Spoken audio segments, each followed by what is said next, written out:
Բարև բարեկամներ, եթերում իմ մասնագիտությունն է։ Ինչպես գիտեք, մեր հաղորդման հերոսներ են դառնում ամենատարբեր մասնագիտության տեր մարդիկ։ Մի դեպքում նոր մասնագիտության ենք ծանոթանում, մեկ այլ դեպքում նոր անհատի։ Արդյունքում մեր նպատակը մեկն է՝ ցույց տալ այդ մարդկանց հաջողությունները։ Այսօր իմ հաղորդման հերոսը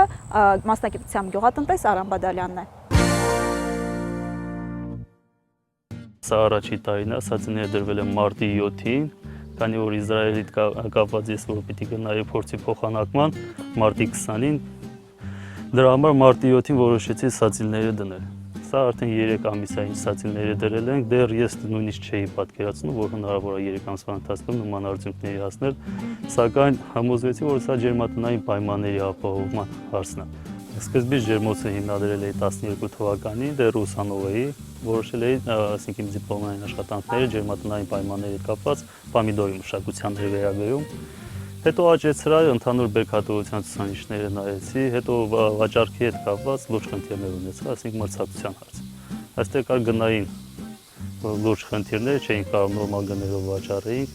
Նրանից հետո որոշեցի վարունգի մշակությունով զբաղվեի ու նման տարբեր կուլտուրաներ փորձեցի, եկա հասա ելակին։ Երբ որ հասա ելակին, ուսումնասիրեցի ընդհանուր ելակի մշակություն, բերքատվություն, ավելի նորմալ սորտեր, ռեմատանտնի սորտեր, որոնք շուրջ տարի բերք են տալի, եւ սկսեցի լուրջ զբաղվել ելակի մշակությամբ։ Ծանոթներ ընտրեցի Հայաստանում, նրանց հետ ավելի մասնագիտական մոտեցումներ ցուցաբերեցի, նրանց հետ աշխատեցի։ Հիմնականում ելակի մշակություն նախընտրեցի ջերմատնային պայմաններում, քանի որ սնման մակերեսները շատ քիչ են, հարկերով մշակություն նախընտրեցի, որպեսզի ավելի մեծ ծավալ զբաղեցի։ Որոշել էի հիմնական տեղական սորտեր աճեցնել, տեղական սորտեր 4 սորտի ելակ էինք աճեցնում, որից 2-ը ռուսական սորտեր են, մեկը Նատաշան, մեկը դա Ելիզավետա II, իսկ մեկը իսրայելական Ալբիով, Օրլի եւ տեղականը, ասենք մեր անմիջական սորտերն են, որոնք չէինք նախընտրում ցածր բերքատվության հետ կապված։ Ընդհանուր առմամբ ելակը որպես ինքը կուլտուրա շատ խոնավասեր կուլտուրա է եւ ուժեղ պահանջարկ ունի։ Այստեղ հիմնականում մասնագիտական մոտեցումներն են։ Այսինքն պետք է իմանալ դրա ճիշտ մշակման տեխնոլոգիան, այնպես անել, որպեսզի դրա աճի բերքատվության ցուցանիշները կարողանա ստանալ, որովհետեւ ինքը շատ նուրբ կուլտուրա է, պետք է լուրջ մոտեցում ցուցաբերել եւ ամեն օրվա խնամք ենք պահանջում։ Երևանում ունենք արդեն մի 2 ծանոթ, որոնք լուրջ տարիների փորձ ունեն ելակի մշակության հետ կապված, նրանց հետ ենք հիմնականում կոնսուլտացիաներ անում, նրանց ինչ որ ասենք ցանկացած խնդիր, նույնիսկ եթե մենք մեր իմացածի վրա վստահ ենք, էլի չի խանգարում եւս մեկ անգամ հարցնել, համոզվել, հետո պայքարի միջոցառումներ կազմակերպել թե վնասատուների հանդեպ, թե հիմնադրությունների հանդեպ կապված։ Նատաշա սորտն է, բերքատվությունը շատ նորմալ բարձր բերքատվություն է, ինքը ռեմատանտնի սորտ է, այսինքն բոլոր տարի շուրջ տարի ինքը բերք է տալի։ Մեկ սացիլից իր բերքատվության ցուցանիշները ունի բարձր պոտենցիալ, մինչև 1-ից 1.5 կիլոգրամ բերք է տալի մեկ սացիլի հաշվով։ Ելակի մշակությամբ զուտ նախընտրեցի, զուտ նրա համար, քանի որ այսինքն Ասկերանի շրջանում քիչ զբաղողներ կան, հիմնականում հարկային մշակությունը ոչ մեկ չի զբաղվում, բոստանային պայմանները զուտ հողի վրա մշակություն, որը որ մեծ կորուստ է տալի բերքի, այսինքն մոտ 50-ից 70% բերքի կորուստ։ Իսկ հարկերով մշակության դեպքում կարելի է այդ կորուստը հասցնել մինչև 5%-ի։ Սա էլ արդեն մեր թուլիմացության խնդիրն է, 5%, ասենք պետք է ես ինչպես նշեցի ամենօրյա խնամք, եթե մի 2 օր ուշացնես, ասենք իր խնամքը, եթե պտուղը հողին կապնի, ժամանակին չանես, իրեն կախած վիճակում թողնես, սա արդեն խնդիր է լինելու մեր համար, ասենք սկսելով արդեն սնկային հիվանդություններ, փթում, գագաթնային փթում, քանի որ ինքը դժվար կուլտուրա է, դժվար ավելի շատ խնամք է պահանջում, դժվար մշակության տեխնոլոգիա ունի, դրա համար զբաղողները քիչ են։ Իսկ մնացած մարդիկ, ովքեր զբաղվում են, ասենք զուտ հողի վրա մշակությամբ, սա արդեն մարդկանց մոտ լավ թևաթիաստափություն են թողնում զուտ բերքի կորուստի հետ կապված։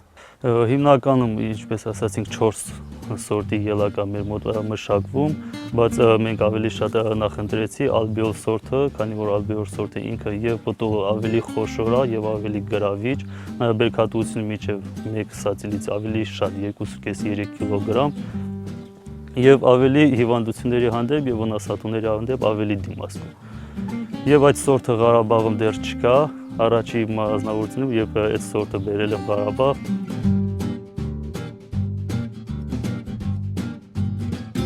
Ելակը որպես մշակաբույս ինքը շատ եկամտաբեր ճյուղ է, ասենք այն դեպքում, երբ որ արդեն այս ստացված բերքը ինձ արդեն ստիպեց, որպեսզի եւս մեկ ջերմոց կառուցեմ, սակայն մյուս ջերմոցում ելակի մշակությունը տարվելու է լրիվ ուրիշ համակարգ, եթե այստեղ հողի մշակությունն է, մյուս ջերմոցում կլինի հիդրոպոնիկ եղանակով։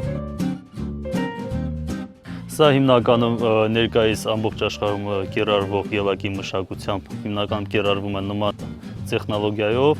ինչպես նշեցի հիդրոպոնիկ եղանակը, հենց սրա մասին է խոսքը, այս արկղերը զուտ ելակի մշակության համար ստեղծված արկղեր են, 1 մետրանոց արկղեր, յուրաքանչյուր 1 մետրում շախմատաձև 11 սացիլ է տեղավորվում։ Սա ալբիոլ սորտն է, ինչպես նշեցի, եթե նկատեք տարբերությունը, սա պտուղը ավելի խոշոր, ավելի հյութալի, ավելի համոհոտ տեղը, կապված հիդրոպոնիկի հետ, այս մշակությունը տարվելու է կակոսի սուբստրատում։ Հումքը ստեղ չկա, հումքը, պես ասացի, Երևանից են բերում։ Ինքը մի հատ միջավայր է, որպեսզի արմատները, ասենք, արմատակալները իրենց հետ աճեն ու զարգանան, սակայն սրա մշակությունը պետք է տարվի ամեն անգամ ոռոգման հետ կապված սնուցումներով։ Սա իմ աշխատանքի արդյունքն է։ Գյուղատնտեսությունը հիմնականում ես նախընտրել եմ, մանկուց սիրել եմ զբաղվել գյուղատնտեսությունով, հիմնականում բանջարաբոստանային կուլտուրաների մշակությամբ։ Ջերմատան մեջ հիմնականում զբաղվում եմ ոչ թե ինչ-որ մի հատ բիզնեսի համար դրված գործ է, հիմնականում վարունգ, պամիդոր, բադրիջան, պղպեղ մշակություն զուտ տան համար օգտագործելու։ Այս ջերմոցը կառուցել եմ զուտ հիդրոպոնիկ մշակությամբ ելակի համար, սակայն որպեսզի ջերմոցը այս տարի ազատ չմնա, զուտ նպատակահարմար եմ գտել, որպեսզի զբաղեցնեմ տարբեր կուլտուրաների մշակությունով մինչև գալող տարվա, ասենք փետրվար-մարտ ամիսը։ Տարբեր մշակաբույսությունների իր մշակության տարբեր տեխնոլոգիան, յուրաքանչյուր կուլտուրա ունի իր բնորոշ վնասատուները, իրեն յուրահատուկ հիվանդությունները, պետք է իմանալ այս ամենը եւ նման մշակություն իհարկե բացառվում է, չի կարելի նույն միջավայրում մշակել տարբեր կուլտուրաներ, որը կապված զուտ ցեղի հետ, ասենք մորմազգիների ընտանիքին, պամիդոր, բադրիջան, պղպեղ, նման կուլտուրաներ իրար հետ մշակելը դա սխալ է։ Սակայն եթե գյուղատնտեսը հասկանում է հիվանդության նշանները, դա միանշանակ կարող է շատ շուտ նման խնդիրների լուծում տալ, իսկ որ հետագայում խնդիրներ չի կարող առաջացնել։ Արցախ աշխարհում ենք ապրում, այսօր մեր հիմնական ուշադրությունը գյուղատնտեսությունն է։ Այսօր մենք ունենք իհարկե գյուղատնտես մասնագետի կարիք, նամանավանդ տարեստարի այդ կարիքը, այդ պահանջարկը ավելի ու ավելի է լրջանում, քանի որ չունենք նոր երիտասարդ կադրեր։ Հիմնականում պետք է ուշադրություն դարձնել գյուղատնտեսությանը, կապված թե բանջարաբոստանային կուլտուրաների մշակության, թե բուսաբուծությանը, թե պտղաբուծության, թե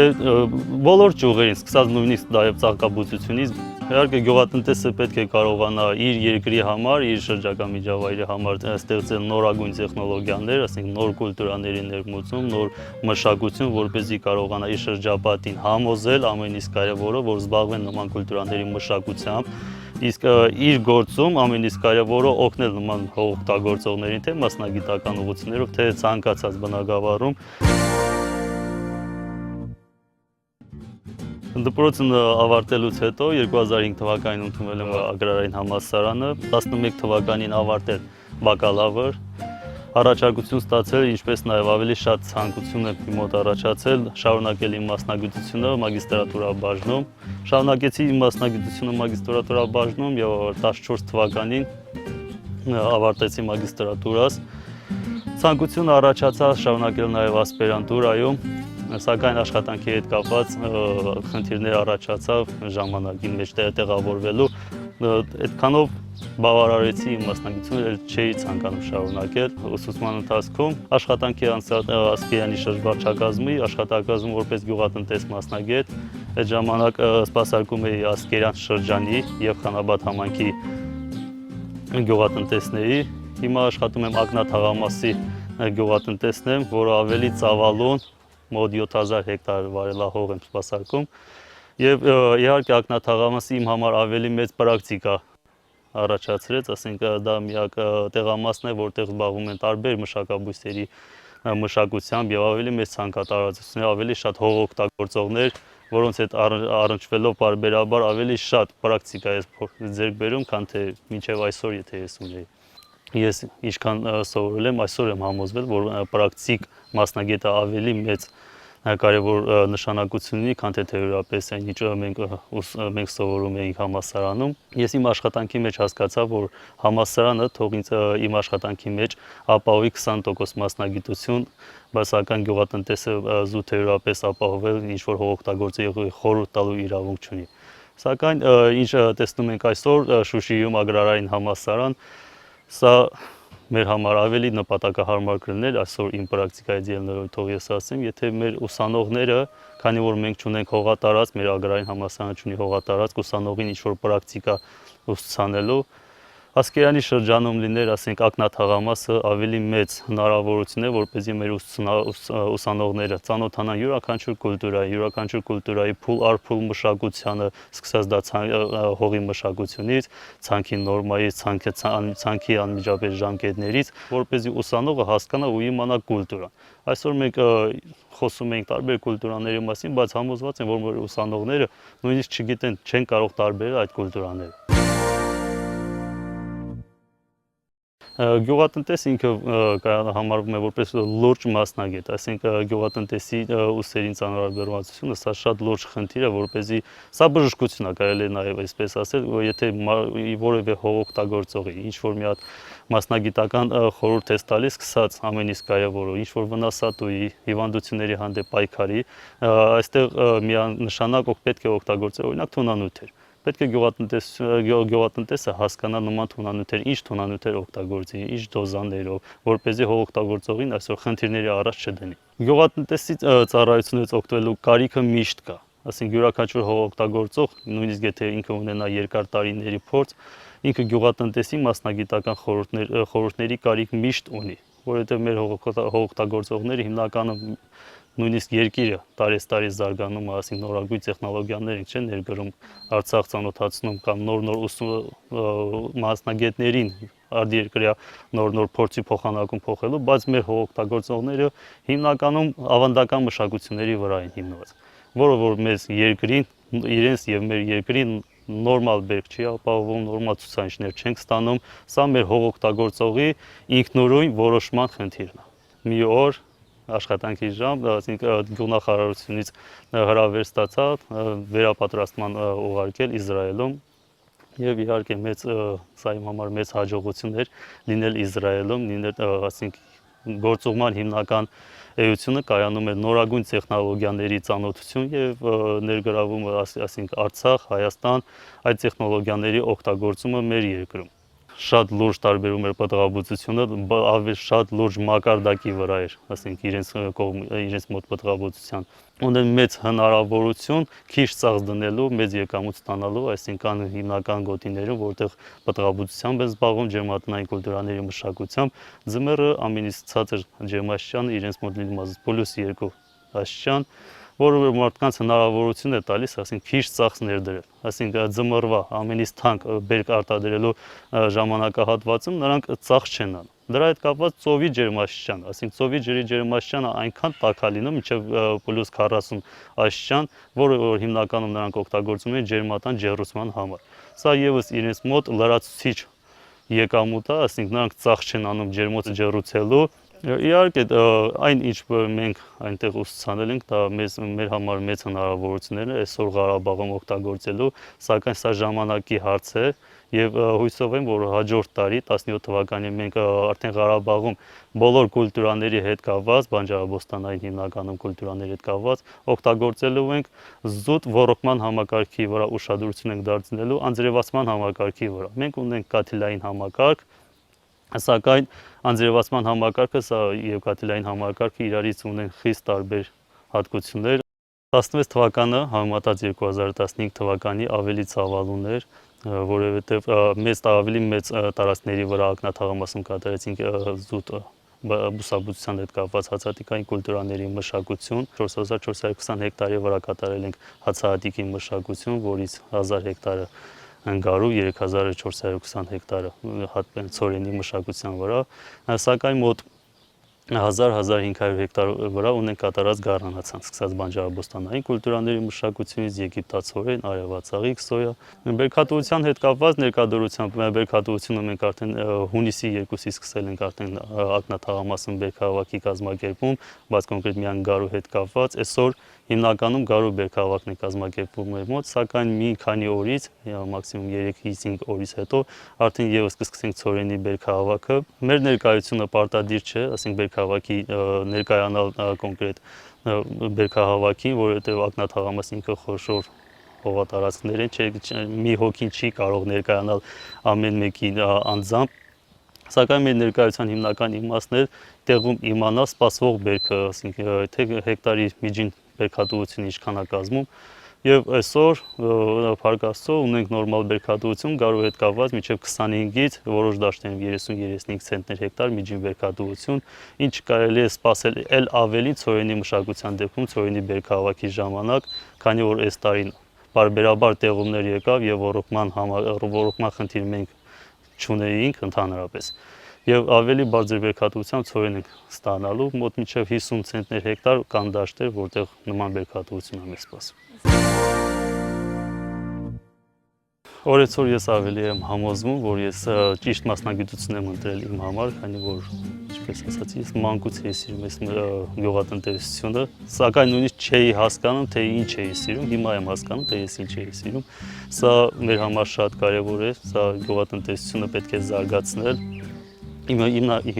համար հիմնականում ես խնդիր էի այսօր դրել, իմ ժողովրդին օգնել նորանոր տեխնոլոգիաների ներգրման, նորագույն տեխնոլոգիաների օգտագործով, ինչպես նշել, նորագույն կուլտուրաների մշակությամբ։ Մինչև այսօր կոնկրետ, եթե ասեմ, ինչ-որ մի հատ հաջողության հասել եմ, չեմ ուզում կենտրոնանալ դրա վրա, որովհետև մինչև այսօր ես զբաղվել եմ տարբեր կուլտուրաների մշակությամբ, որ իմ համար եղել է հիմնականում փորձ։ Ես չէի դրել մի փորձի վրա, ասենք կոնկրետ մի մշակություն դրել էի, ասենք ջերմատնային պայմաններում պամիդորի մշակություն, դա տարբեր փորձեր, ասենք իմ փորձերը դիպլոմային աշխատանքներից սկսվեց, ինչպես նշեցի, երբ որ համալսարանում ստացա իմ դիպլոմային աշխատանքը, որոշեցի մի հատ ջերմատուն կառուցել եւ իմ աշխատանքները որպեսզի ռեալ կատարեի, ես կոնկրետ դրել էի փորձ, ասենք եթե ես իմ փորձը դրել էի, ես ստացել էի բավականին լուրջ արդյունքներ եւ նախընտրել էի արդեն փորձի տվյալ տարբերակը։ Եթե այսօր ես զբաղվեի պամիդորի մշակությամբ, ես արդեն օգտագործել եմ իմ ստացված բարձր բերքատվության տարբերակը։ Մեր մասնագիտությունը կարող է երիտասարդության համար այդքան գրավիչ մասնագիտություն չլինի, որովհետև սա սիրելու հետ կապված լուրջ մասնագիտություն է, սա ինքը դժվար մասնագիտություն է, պետք է լավ ուսումնասիրել, քանի որ կապված հողի հետ աշխատում բոլոր մի կատարվող աշխատանք ինքը ծանր աշխատանք է։ Պետք է սիրել մասնագիտություն, պետք է լուրջ մոտիկանալ քո մասնագիտությանը, իրոքից սա բժշկություն է, եթե ասենք ինչ-որ մի հատ